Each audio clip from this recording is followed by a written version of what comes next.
Estamos totalmente en vivo aquí desde la ciudad de Chetumal. Mi nombre es Ramón Aguilar. Esto es Derecho de Réplica. Hoy tenemos un invitado de lujo. Tenemos al diputado Eduardo Martínez Arcila, quien estará aquí en Derecho de Réplica. Comenzamos.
Bueno, nuestro invitado tiene un amplio currículum dentro de la iniciativa privada y también dentro de lo que es el tema del servicio público y la política. Ha sido asesor, defensor jurídico electoral en Tlalchapa, Guerrero, en septiembre de 2008. Ha sido asesor jurídico de la fracción parlamentaria del PAN, en lo que tiene que ver con la agenda legislativa, con el análisis, discusión e iniciativas de reforma de la ley electoral de 2004, 2007.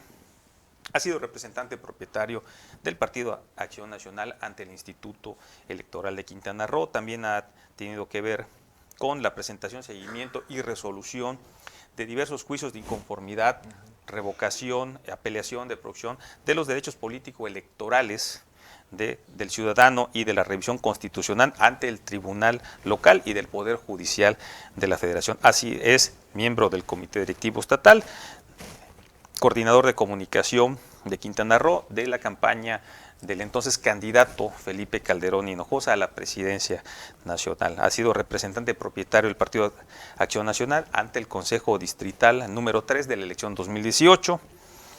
Ha sido asesor del despacho jurídico Ipso Iure Abogados de la ciudad de Cancún.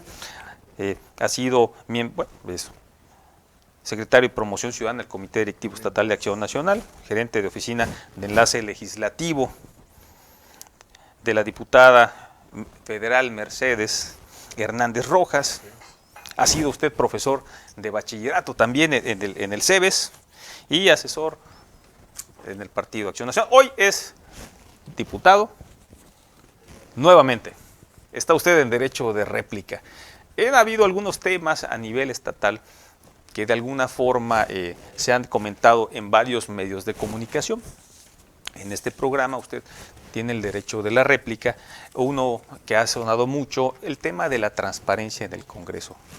¿Qué nos puede decir? Ha habido una organización, una asociación civil que ha presentado hasta un amparo para buscar que se muestre cómo el Congreso del Estado en la anterior legislatura, entregaba los apoyos. Está en derecho de réplica. Gracias, pues gracias Ramón por brindarnos esta oportunidad, este derecho de réplica. No hay, creo que, un título más adecuado para un programa pues de corte político, de corte social, que es ese precisamente, pues, el derecho de réplica, que está consagrado ya en nuestra Constitución y que tiene que ver con que pues, uno pueda dar su versión de los hechos, ¿no? Normalmente, a veces lo que se publica no concuerda con la realidad. Y en este caso, pues estamos concluyendo hace 2 de septiembre concluyó la 15ª legislatura y ahorita estamos en la 16ª. Y como bien dices, hay algo que fue muy polémico, así lo debo de entender, fue precisamente la transparencia. Y fue polémico porque se empezaron a dar a conocer datos que pusimos a consideración de los ciudadanos, que garantizamos que cualquier ciudadano que solicitara información pudiera obtener esa información, y se empezaron a conocer datos que anteriormente era imposible saber. Era imposible saber cuánto ganaba un diputado, cuánto tenía de gestión social, a dónde viajaba el diputado, cuánto viaticaba un diputado, qué gastos tenía el Congreso. Es decir, temas que pues no se conocían hasta que llegó la 15ª legislatura. Y claro que son información que genera polémica. Nosotros siempre dijimos, preferimos siempre el ruido mediático que genera la transparencia a el silencio de la opacidad. Entonces, cuando tú no sabes, pues no puedes señalar absolutamente nada, ni para bien ni para mal, simplemente porque ignoras la información pública. Y nosotros tuvimos la convicción de hacer público y cumplir con lo que mandata la Ley de Transparencia y Acceso a la Información Pública, y qué datos son los que pueden ser consultados públicamente y qué datos también se deben de proteger, porque es un derecho también que tenemos, que tienen los ciudadanos, que sus datos en posesión de particulares, o en este caso del gobierno, puedan ser protegidos para proteger tu propia identidad en algunos casos. Y creo que eso es parte de la polémica que enfrentó el anterior Congreso y que tiene que ver, como tú bien lo dices, con alguna solicitud que hizo una asociación donde pedía en específico conocer los datos de unas gestiones que hacen los 25 diputados. Como en este Congreso también, todos tenemos el derecho de generar gestiones hacia la ciudadanía, y para eso hay un recurso que se asigna en los presupuestos de egresos del Congreso. Y es una solicitud que se hizo donde pedía no conocer el nombre de los beneficiarios, porque el nombre es público. O sea, tú entras al portal del Congreso y ahí vas a encontrar toda la relación de beneficiarios de las diversas gestiones que hacen los 25 diputados. ¿Estas gestiones en qué se enfocan en ayudar? Pregunto. Porque es todo el mundo va al Congreso a pedir apoyo. Todo el mundo va al Congreso a pedir apoyo, y los diputados en sus recorridos que hacen en sus distritos, pues hay ciudadanos también que piden apoyo. Mira, se pide de todo. Te podría decir que lo más demandado es todo el tema de medicamentos, ¿no? Ahora mismo me toca estar gestionando unos medicamentos para una persona que sufre de cáncer, que son medicamentos pues caros, que hay sistemas de salud que no cubren esa parte, y para mala suerte, como se diría, normalmente la gente de escasos recursos la que enfrenta esas situaciones y no tiene manera de poder enfrentar esa situación y comprar los medicamentos. Por ejemplo, llegan solicitudes de gente que tiene que ir a tratamientos fuera del estado, ya sea a Campeche, ya sea a Mérida o incluso a la Ciudad de México, ¿no? Me parece que lo primero lo más demandado es el tema de temas médicos. Lo segundo que se demanda es temas de educación. Por ejemplo, apoyo para comprar una libreta, un libro, unos útiles, apoyo para pagar la famosa cuota voluntaria, apoyo para que es la fiesta la ceremonia de graduación, y pues pues el hijo o la hija pues quiere ir como debe ser para una ceremonia. O algún diputado que es el padrino, por así decirlo, y apoya. O lo que es muy común también, sobre todo en las comunidades de aquí de la zona sur, es muy común eso, que vayan y te busquen, oiga, queremos que sea el padrino de la generación, ¿no? Y uno dice, pues voy a ir de padrino, no, sí, pero tiene que llevar algo, ¿no? O sea, oye, sí, el sonido, que los refrescos, el sonido, y todo eso está establecido. Hay finalmente un catálogo de las gestiones que el diputado puede atender y que cubre con eso. Y no es dinero del diputado, es dinero del pueblo, como se dice, que es a través de los impuestos, que está en el presupuesto del Congreso y que se atiende de esa manera. También se pide mucho, te decía, el tema aquí de la población, por ejemplo, el tema de pues, láminas, cemento, cuestiones para la vivienda, para tener una vivienda más digna, proteger su vivienda. Se solicita mucho de eso. Viajes de educación, por ejemplo, oye, que nos pasaba mucho, estos jóvenes van a competir en algún lugar del estado o fuera del estado. Oye, por ejemplo, la universidad ya nos dio el autobús, no nos lo está cobrando, pero hay que ponerle gasolina. Entonces, hacen una gestión para que el Congreso cubra la gasolina o lo que pueda cubrir el diputado, que le toque ver esa gestión. Y así hay un montón de solicitudes que van haciendo. ¿Qué sucedió? ¿Por qué se generó la polémica? Porque al final del día, cuando nos le solicitan al Congreso, quiero todas las facturas, nosotros le decimos sí, se les va a dar, solamente que de acuerdo a la Ley de Transparencia y de Protección de Datos, yo no puedo hacer del conocimiento público si, por ejemplo, un ciudadano padece de tal o cual enfermedad. Yo no puedo hacer público el nombre y el medicamento de manera tal que al cruzar, pues yo ya infiera qué tipo de padecimiento. O sea, si tiene, tiene qué tipo de- VIH, por pues lo ejemplo, voy a hacer de dominio cáncer, público. o decir, ningún tipo de enfermedad, porque es algo que protege el Estado. Ok. ¿No? Entonces, para que yo pueda, de toda la documentación que se anexa para comprobar el gasto, las facturas, pues yo tengo, se dice testar, es decir, o omito el nombre de la persona o omito el nombre del medicamento. Entonces yo tengo que fotocopiar todo. Y en esa ocasión recuerdo que eran como 4,000, me parece, fotocopias que teníamos que sacar testándolas. Y eso, según la ley, te dice que tiene un costo. Entonces se le planteó a la que estaba solicitando la información que sí se le daba, pero que tenía un costo. Entonces ella se inconformó y dijo, no, es que no me lo puedes cobrar porque es información pública. Entonces se fue a un juzgado federal, nos demandó ante un juzgado federal, nosotros contestamos, le explicamos al juzgador por qué, y nos dio la razón el juzgado, le dijo, es correcto. O sea, el juzgado les dio la razón a Nos dio ustedes. nos dio la razón. Nuevamente vuelve a solicitar la información, ahora sí dispuesta a pagar, pero yo por ley cada trimestre tengo que enviar toda mi documentación a la Auditoría Superior, porque es parte de la cuenta pública. Entonces cuando ella vuelve a solicitar, le digo, esa información ya se envió. Es que te tienes que quedar con copias. Es que yo no me puedo quedar con copias porque la ley no me autoriza a quedarme con copias. Entonces ya se fue a la auditoría y fue parte de la auditoría de toda la cuenta pública. Y al final volvió a ir al juez y el juez nos volvió a dar la razón. Es decir, ese caso quedó cerrado por mandato de un juez que dijo que el Congreso hizo bien. O sea, en ningún momento negó la información. Únicamente dijo que tenía que cubrir ciertos requisitos para proteger los datos personales de los ciudadanos que han sido parte de las gestiones. Y digamos eso legalmente y jurídicamente quedó concluido. Reconocemos que quedó finalmente ahí la polémica, ¿no? Pero mira, creo que es a lo que nosotros como Congreso en la anterior se apostó. Es decir, tenemos que ser abiertos, transparentes. Se hicieron, no sé, no menos de 2,000 preguntas, 2,000 solicitudes de información al Congreso anterior. O sea, no menos de eso. Y tuvimos un nivel de cumplimiento del 99.9%, es decir, todo se contestó.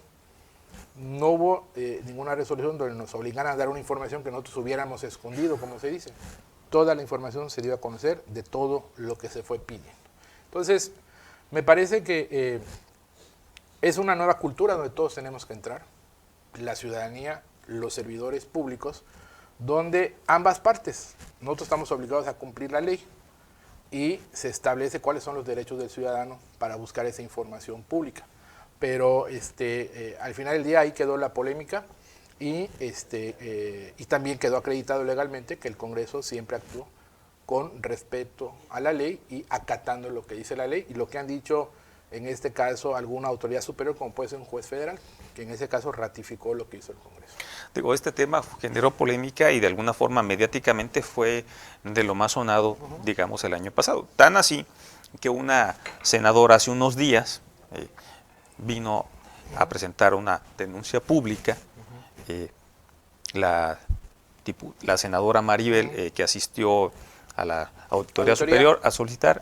¿Tiene usted algo que decir? Está en derecho a réplica. No, pues no, mira, lo hemos comentado, nosotros entendemos, nosotros antes de llegar al Congreso, pues éramos actores de oposición, como se conoce, y sabemos claramente cuando los señalamientos pues tienen una connotación meramente política, ¿no? En este caso yo soy muy respetuoso, no solamente de la senadora, de los diversos servidores públicos que tiene Quintana Roo a nivel federal y de todos los servidores públicos del Estado. Y a mí me ha gustado siempre que todo el tema se pueda dirimir en la parte legal.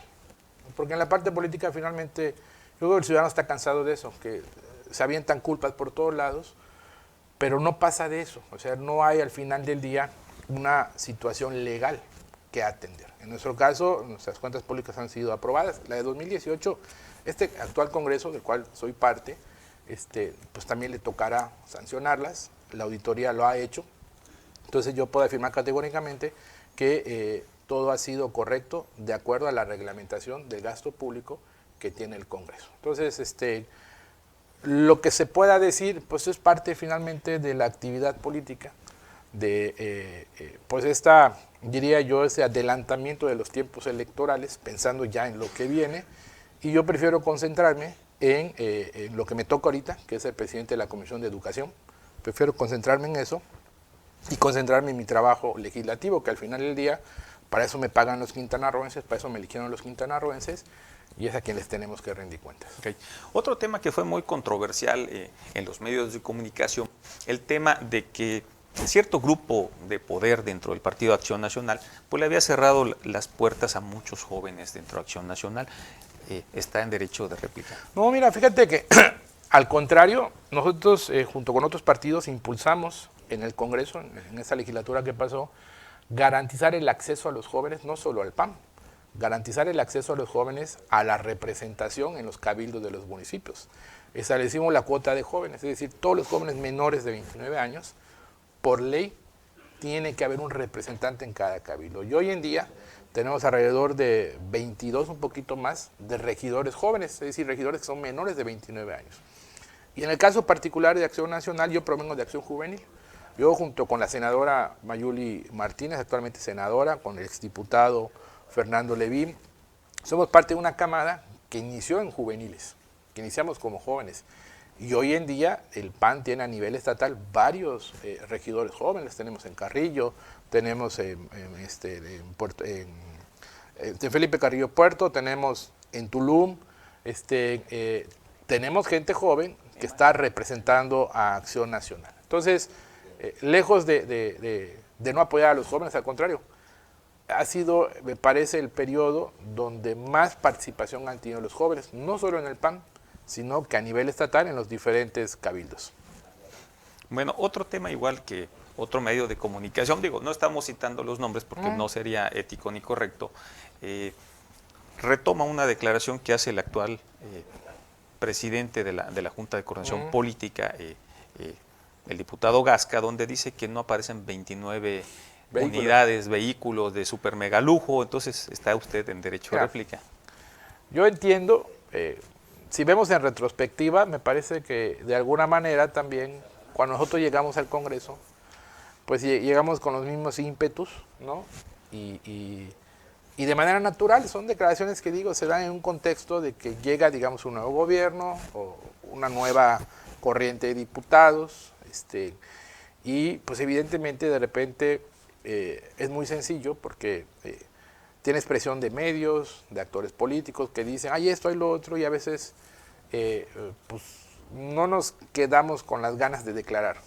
Sin embargo, vuelvo a lo mismo, al final del día, todo es de acuerdo a la ley. Nosotros hicimos una entrega-recepción, ningún diputado tenía vehículos del Congreso a su disposición, a excepción del presidente de la gran comisión, que tenía una Suburban y una camioneta X-Trail blanca.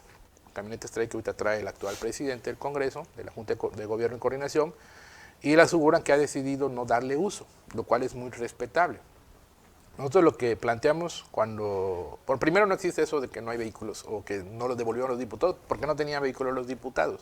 Entonces no te puedes llevar a lo que no tienes.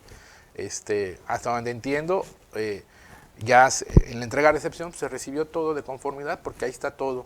Y tampoco había vehículos de lujo. La verdad es de que teníamos vehículos, se compró un parque vehicular, pues vehículos muy modestos, algunos estándar, vehículos no necesariamente eléctricos, vehículos muy modestos para ciudad, ¿no? Para las diferentes áreas de la ciudad, áreas del Congreso, áreas administrativas, porque a veces se tenía que hacer una diligencia de un banco y el trabajador tenía que poner su vehículo o su motocicleta, entonces se compraron, se dotó de vehículos y todo, pero son del trabajo diario y son del Congreso, no son de ningún diputado. Entonces, eso, digamos que ya aparecieron esas que dicen que ya aparecieron, ya están ahí, ¿no? Otro tema muy importante que han sacado varios medios de comunicación aquí en la ciudad de Chetumal es el tema de que señalan que ustedes durante durante la anterior legislatura, inflaron el padrón de trabajadores con asesores y con gente muy especializada. ¿Está usted en derecho de réplica? Mira, al final del día lo que se entregó y es público,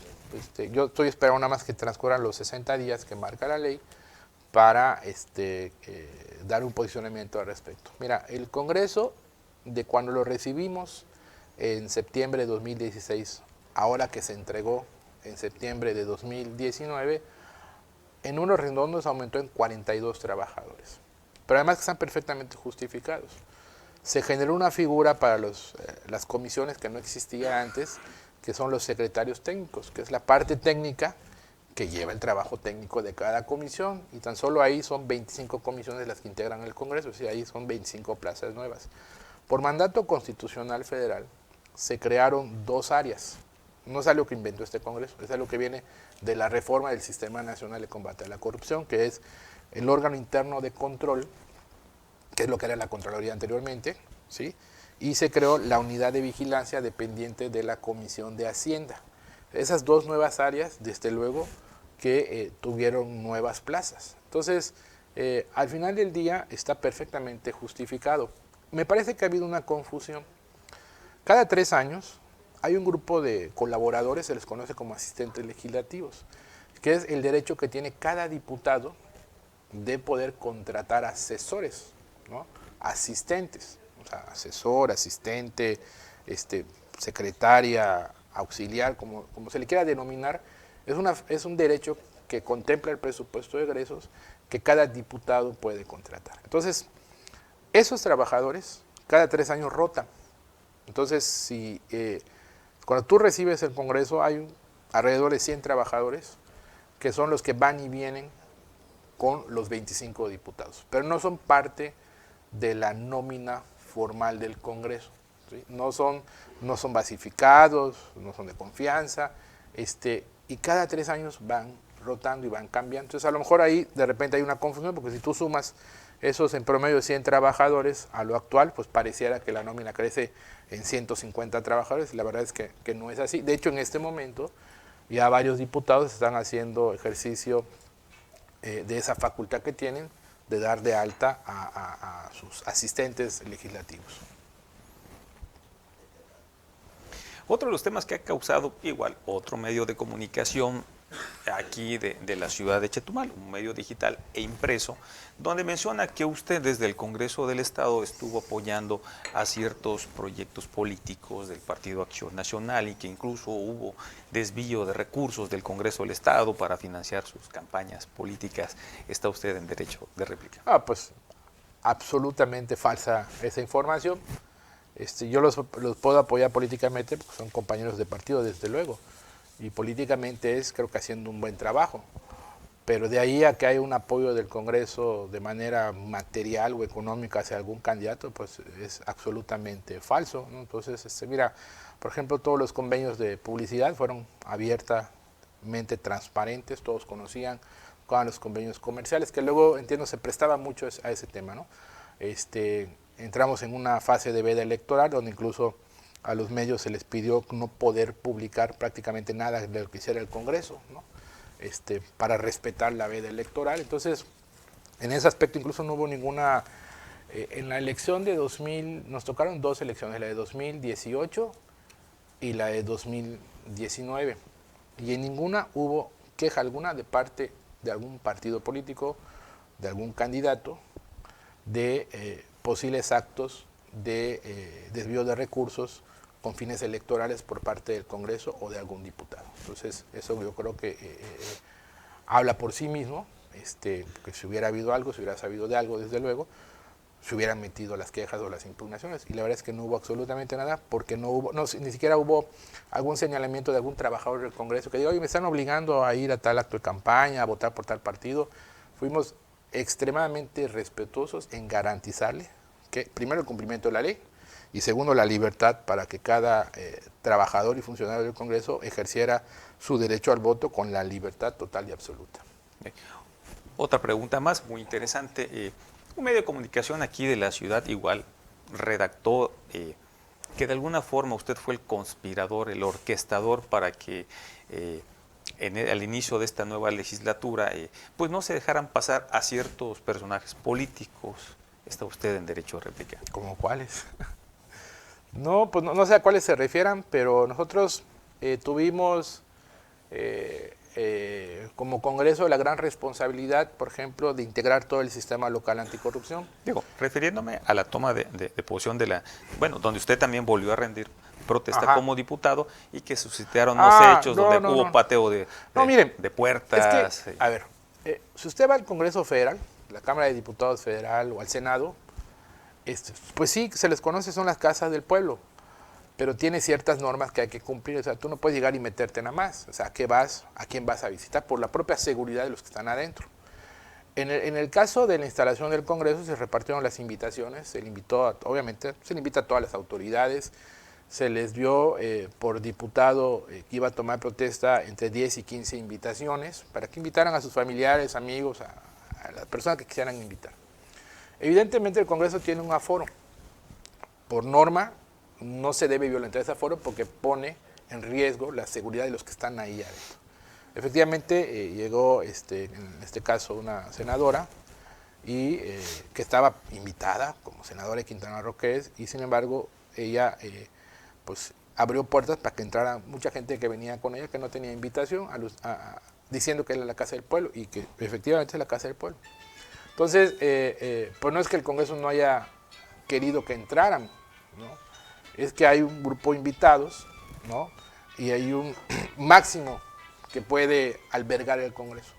¿Qué sucedió ese día? Ustedes lo vieron, que estaba un Congreso rebasado en su capacidad y a Dios gracias no pasó ninguna desgracia más que los gritos.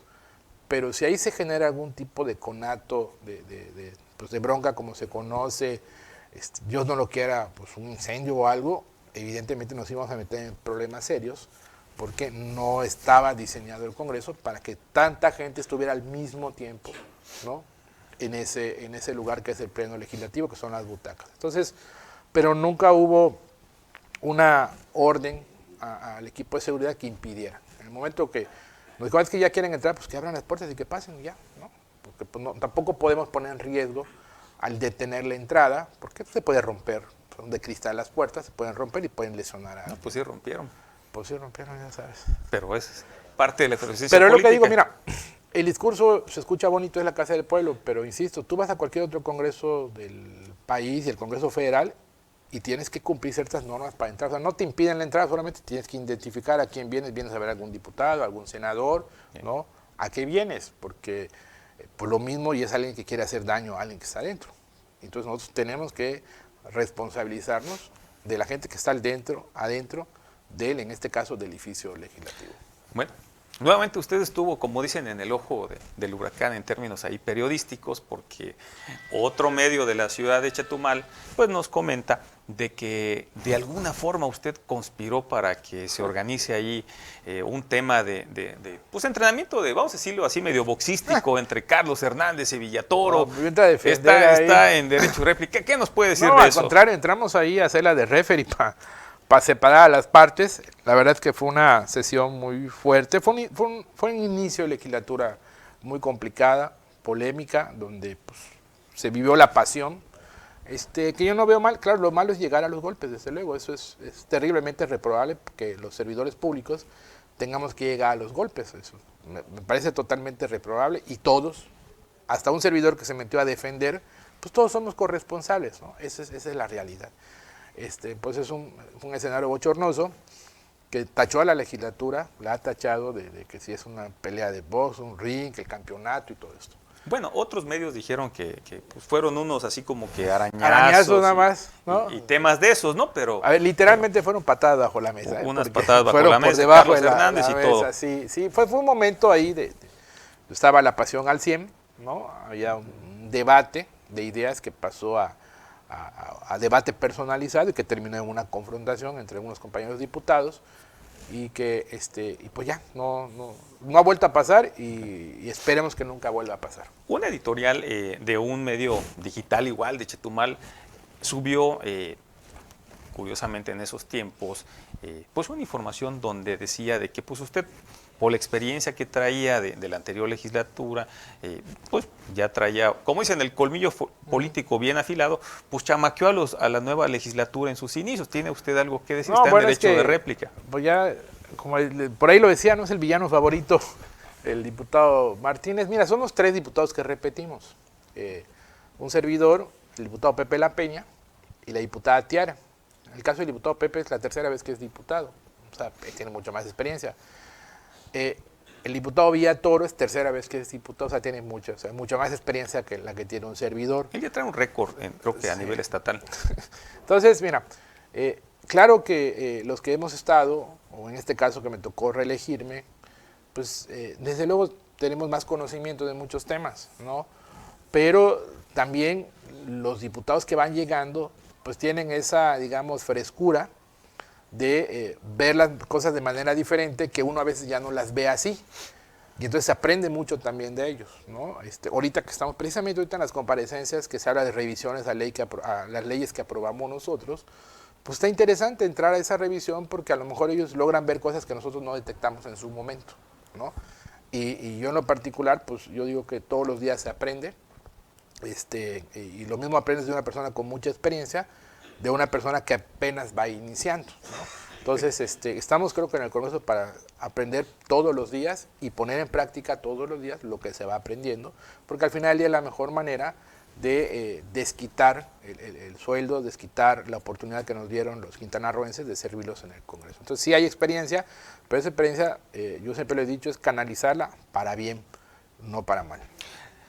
Otra medio de comunicación de la ciudad de Cancún, traemos por ahí la información, pues redacta también de que pues usted le daba en su momento muchas facilidades a una diputada que pues fue la récord en faltas de la administración anterior y en esta pues ya va encabezando. ¿Tiene usted algo que decir? A ver, lo que tiene que quedar claro me parece es que en el Congreso entre los diputados no hay jefes, es decir, ni un diputado es más que otro.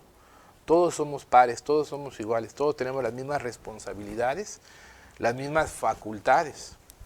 Y no es la escuelita. Aquí no hay la maestra Canuta, no hay el profesor Girafales. No que le ponga palomita. Palomita, tacha, no. O sea, hay una ley que tenemos que cumplir, ¿no? Entonces, uno podría ser presidente del Congreso como me tocó a mí, como le toca actualmente al diputado de la Junta de Coordinación, pero no mandamos sobre los otros diputados. Somos gente adulta, gente madura, servidores públicos, que nos tenemos que hacer responsables de nuestros actos, de nuestras acciones y también de nuestras omisiones. Y no es que se le haya consentido, es que si la ley establecía que podía presentar justificantes y presentaba los justificantes, pues se justificaba la falta. Que si fueron muchas, pocas, pues eso no me corresponde y no nos corresponde a nosotros, le corresponde al ciudadano. Finalmente la compañera diputada fue incluso reelecta por sus votantes de su distrito. Entonces, bueno, me parece que la valoración, al final del día del votante, pues fue en ese sentido, es decir, más ahí, si vas mucho, vas poco, si presentas muchas o pocas iniciativas, pues ellos consideraron que esa diputada los representó bien y por eso la reeligieron. Entonces, son temas que me parece más que en todo caso habrá que modificar en la ley, pero no es un tema de que uno consienta a otro diputado, porque ni estamos para consentir, ni estamos para regañar.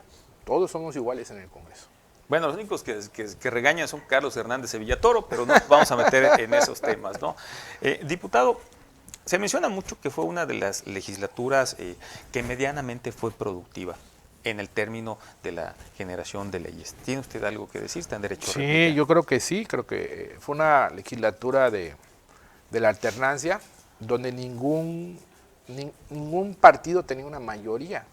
Era una legislatura de minorías como es la actual, ¿no? Porque quien tiene más diputados, que es Partido Morena, tiene 9, ¿no? Entonces es la primer minoría. Igual en la 15ª fuimos puras minorías, que nos tuvimos que poner de acuerdo para aprobar las reformas y las modificaciones a la ley que se aprobaron y que teníamos que estar de acuerdo todos. Y a mí me parece que el mejor mecanismo donde un Congreso puede ser productivo es cuando ningún partido por sí solo tiene una mayoría, porque eso obliga a sentarse, obliga a platicar, obliga al consenso para que puedan salir las iniciativas. Y eso creo que es cuando mejor trabaja un Congreso, cuando no hay una mayoría abrumadora de un solo partido que no tenga objeción alguna en todo lo que pone sobre la mesa para análisis y votación.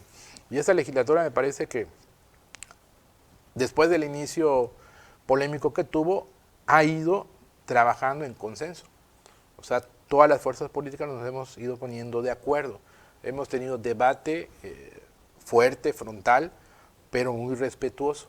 Y al final del día creo que hasta hoy se va imponiendo los temas que benefician a Quintana Roo. Estamos haciendo equipo los 25 diputados por Quintana Roo, más ahí del color partidario. Porque hay cosas que como color partidario a lo mejor al PAN no le conviene, digámoslo así, o a Morena no le conviene.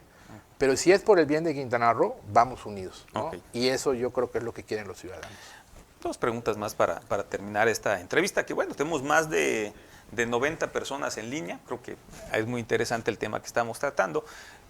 Es cierto que usted era, por así decirlo, el superdiputado de la anterior legislatura. Pregunto esto porque un medio escribió toda una editorial dedicada a usted, donde bueno, hasta los diputados que en algún momento eran de Morena, ¡pum!, se adherieron con ustedes, trabajaron en equipo, y que pues se rumora que pues fueron maiciados en términos políticos, vamos a decirlo como se dice aquí en el patio, ¿no? Como diría Mario Hernández, que está muy tranquilo hoy aquí. Ahí está. En este programa. Está en derecho de réplica. Nos tocó coordinar, lo acabo de decir hace un momento. En el Congreso nadie es jefe de nadie en el tema de los diputados. Todos somos iguales, todos somos responsables de nuestros actos. Y a mí me tocó coordinar, como ahorita le toca al actual presidente de la Junta de Gobierno, coordinar a los demás diputados. Eso es lo único que se hace, es coordinar, no es ordenar. Igual nos decían, ¿y por qué nunca se le dijo que no al gobernador en sus iniciativas? Sí hubieron como 2 o 3 iniciativas que finalmente no se aprobaron, o que se modificaron de como las envió el gobernador, porque al final del día somos un poder que tenemos que mantener el equilibrio, y no se trata de confrontarse ni pelearse, se trata de coordinarse y resolver lo que es mejor para Quintana Roo. Yo creo que esa pregunta pues habría que empezar a hacérsela a los otros 24 diputados del anterior Congreso, para que expongan sus motivos por qué votaron a favor de las iniciativas o en contra de las iniciativas, y creo que la conclusión va a ser porque eran iniciativas y fueron decisiones buenas y estuvieron convencidos de votarlas así, no porque algún jefe o el presidente del Congreso les haya dicho votenlas así o así. No, yo creo que al final del día se llegaron a consensos, y donde no hubo consenso, pues también no pasó. Hubo acuerdos, consensos, y donde no hubo consensos, pues no pasaron las iniciativas.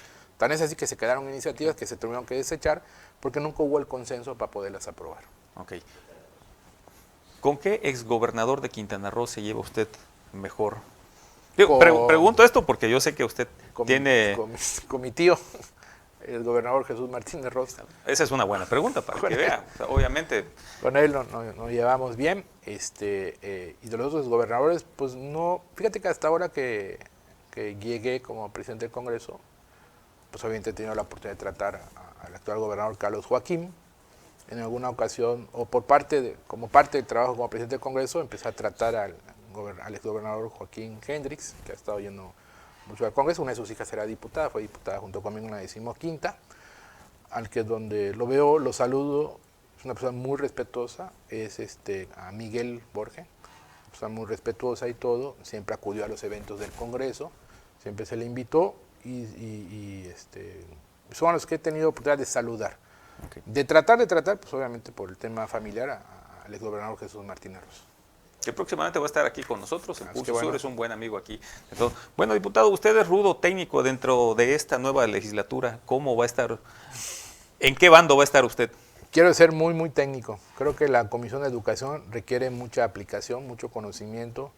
Vamos a armonizar la reforma constitucional en materia de educación y las 3 grandes leyes que modificó el Congreso de la Unión y que cambia el paradigma de la educación en el país y que tiene que ser aterrizada en Quintana Roo. Tenemos tiempo, tenemos alrededor de 6 meses para hacerlo, y ahí se requiere mucho conocimiento técnico, y nos estaremos evidentemente invitando a las mesas de análisis y de diálogo pues a las personas con más experiencia en materia de educación en el Estado. Bueno, pues nosotros queremos agradecerle aquí en Derecho de Réplica que nos haya acompañado. Digo, bueno, no cualquiera viene a Derecho de Réplica, no toda la gente pues tiene que contar la otra versión de la moneda. Digamos claro, que a veces el 9 lo vemos como 6 o lo vemos como 9. Y este programa es pues para que esos temas que están en el tema mediático, político, social, pues la gente lo conozca. Sí, a mí yo creo que al final del día el debate mediático tiene que empezar a ir más sobre temas estructurales, sobre temas de fondo, que son los que benefician o dañan al Estado, a la vida pública. Pero entendemos también que de repente, como se dice, la buena nota no es nota, ¿no? Y vende más o llama más la atención de los lectores, de los que siguen las redes, pues la noticia, no digo la nota roja, ¿no? Pero en tema de política, más la noticia polémica, que las cuestiones de fondo. Y al final del día las cuestiones de fondo son las que son por las que estamos, en este caso, en el Congreso. Entonces, usted no es un hombre millonario, multimillonario, como algún medio de comunicación, o varios han escrito, ¿no? Hombre, Con este ahí tema. está Es un tema de mira, interpretación política. Incluso es un tema de convicciones y de educación. Y a Dios gracias, tuve un padre y una madre que en la familia nos enseñaron y nos educaron muy bien. Y nos enseñaron que lo que tiene precio vale poco, ¿no? Y nos enseñaron que rico no es el que más tiene, sino el que menos necesita. Entonces, ahí están las declaraciones patrimoniales, mi 3 de 3 y todo. Mis propiedades, las que tengo, las he conseguido a través de créditos, uno de Infonavit, otro de Fobiste, ¿no? Y uno bancario desde el 2005, y es lo que hemos tenido, y es lo que tenemos, y están ahí las declaraciones patrimoniales, están las cuentas bancarias, estamos, para que, como se dice, para que nos pasa báscula, ¿no? Para que vean que no hay nada escondido al respecto, y pues, mira, la gente que te conoce, que vive en tu entorno, pues son los que saben realmente, ¿no? Por fuera, como lo digo, cuando somos opositores o cuando queremos llamar reflectores, la realidad es que es muy fácil luego señalar, ¿no? Porque pues el político normalmente tiene baja credibilidad, o es muy fácil hablar mal de un político sin tener ninguna prueba, porque la gente normalmente eso cree. Así es lo que ellos ven en los políticos en términos generales. Pero evidentemente no todos somos iguales, y sobre todo hoy en día con los mecanismos de transparencia, con las declaraciones patrimoniales, con la declaración 3 de 3, tu declaración de impuestos y todo, pues ahí evidentemente se hace público todo, ¿no? Y pues se puede conocer. Entonces en esa parte estamos totalmente abiertos. Bueno, pues muchísimas gracias. Al contrario, muchas gracias por la oportunidad. Esto fue Derecho de Réplica desde la ciudad de Chetumal. Nos despedimos.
Esta es una producción de Covadonga Medios para Pulso Sur.